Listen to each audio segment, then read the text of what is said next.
Ainda estou aqui. É o que diz a ditadura, agora sob uma outra forma. Presos do 8 de janeiro denunciam casos de tortura, de maus tratos e até de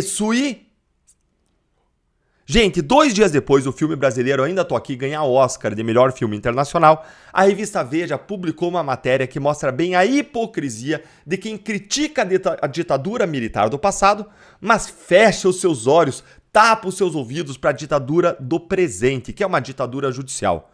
Os presos do 8 de janeiro estão sofrendo alguns dos mesmos abusos que são retratados no filme que é celebrado pela esquerda. Mas a esquerda demonstra não ligar para os presos do 8 de janeiro. E ainda comemora as violências cometidas contra eles, os abusos, gritando, sem anistia. Fica aqui comigo até o final para você entender como que esse Ainda Estou Aqui está acontecendo agora mesmo. Como a ditadura ainda está aqui sob outra forma agora. E para você ver como quem dizia defender os direitos humanos, agora se cala. Só porque quem está sofrendo não é do espectro ideológico deles. Agora quem está sofrendo é da direita. Leia aqui comigo então essa matéria aqui da Veja. As reclamações dos presos do 8 de janeiro. Maus tratos, tortura e tentativas de Olha aí, a Associação dos Familiares e Vítimas do 8 de janeiro, a ASFAV, data em que os vândalos invadiram e depredaram os prédios do Planalto, Congresso, STF, preparou um dossiê para denunciar o que considera violações em série a direitos humanos. A entidade entregou à Câmara dos Deputados um documento catalogando 59 ofícios, que são cartas, enviados nos últimos 2 anos para os órgãos do governo e entidades que, historicamente, defenderam os direitos humanos no país. A maioria, adivinhem, sem resposta. Vou repetir, a maioria das cartas sem resposta. Gente, vocês conseguem imaginar isso? 59 cartas enviadas nos últimos 2 anos, ou seja, há 2 anos, as entidades que dizem defender direitos humanos no Brasil estão ignorando, negligenciando, tapando os olhos e os ouvidos para o sofrimento das famílias do 8 de janeiro. Eu acho que essas entidades elas devem ser aquelas ONGs progressistas financiadas por dinheiro de bilionários estrangeiros de esquerda que só sabem se indignar e se revoltar com a morte de criminosos e de bandidos, mas se cala com a morte de vítimas e de pessoas inocentes. Como que essas entidades têm a coragem de dizer que defendem direitos humanos se atuam de forma tão seletiva? Só alguns então têm direitos humanos, outros não têm? É isso? Não, todas as pessoas humanas têm dignidade igual, devem ter seus direitos respeitados por serem humanos. Se você também fica indignado com essa hipocrisia da esquerda, curte o vídeo com força para a voz da nossa indignação chegar mais longe e prepara o seu estômago, porque o relato vai ficando cada vez pior, cada vez mais pesado. Olha aí, ó.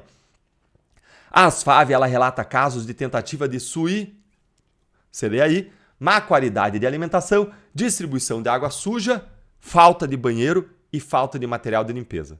A defensora pública Emanuela Saboia, que acompanha os processos, confirma que há problemas no atendimento aos presos.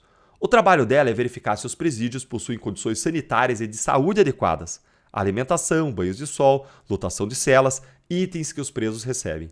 Eles pedem ajuda, palavras dela agora, eles pedem ajuda principalmente em relação à questão de direitos humanos. Muitos que foram presos são idosos, possuem comorbidades, relata ela. Aqui a gente tem uma defensora pública confirmando que os presos do 8 de janeiro realmente estão sofrendo com os abusos. Cadê você, Ministério de Direitos Humanos de Lula? Cadê você, Supremo Tribunal Federal? O Supremo, que é quem está julgando e condenando essas pessoas, não faz nada. A omissão do Supremo, aliás, já causou pelo menos uma morte, a do Crezão. E a questão que fica agora é, quem vai ser o próximo? Será que os ministros do Supremo só vão se constranger a fazer alguma coisa quando mais gente morrer? O que é preciso acontecer para esse mal acabar? Olha aqui, ó. Defensoria Pública do DF confirma denúncias de tortura. Além dos idosos, a defensora afirma que muitas mães com filhos pequenos foram levadas para presídios femininos. São, segundo ela, mulheres que se dizem inocentes e que não teriam participado do quebra-quebra. Para. Gente, não é que se diziam inocentes, é que são inocentes, porque na maioria dos casos não tem uma prova contra essas pessoas de que tenham feito nada de errado. Só tem prova de que estavam na manifestação, ponto. Não tem prova de que quebraram, de que vandalizaram, de que pediram um golpe. Nada, vazio. Ar. E quando não tem prova, a pessoa é inocente, salvo no STF, é claro. A STF aí inventou uma teoria do crime multitudinário para condenar em bloco, num saco só, todo mundo, sem provas individualizadas. Tudo, é claro, em nome da democracia. Quando quem ainda está aqui não é a democracia.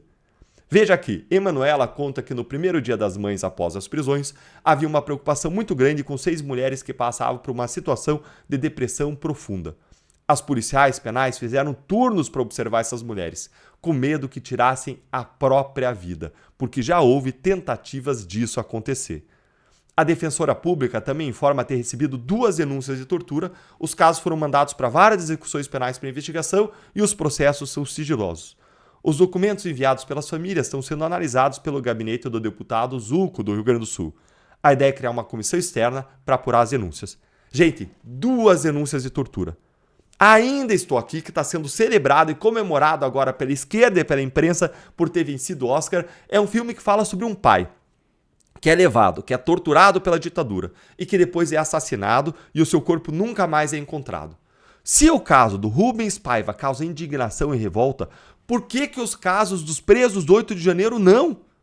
Por acaso existe tortura do bem? Tortura do amor? Ou será que essa seria uma tortura para salvar a democracia? Quem ficou emocionado com o filme precisa se emocionar com isso aqui também. Porque do contrário, você na verdade não é contra a tortura. Você só é contra a tortura das pessoas do seu lado do espectro ideológico. E a palavra bíblica para os réus do 8 de janeiro e as suas famílias sobre como toda injustiça tem um fim, está lá em Romanos 2, versículos 6 a 8, que diz: Deus vai retribuir a cada um conforme o seu procedimento. Ele vai dar vida eterna àqueles que, persistindo em fazer o bem, buscam glória, honra e imortalidade. Aqui é uma expressão da graça de Deus sobre aqueles que se arrependem, mudam e buscam viver de acordo com os comandos de Deus. E aí segue o texto bíblico dizendo: mas haverá ira e haverá indignação para aqueles que são egoístas, que rejeitam a verdade e que seguem a injustiça.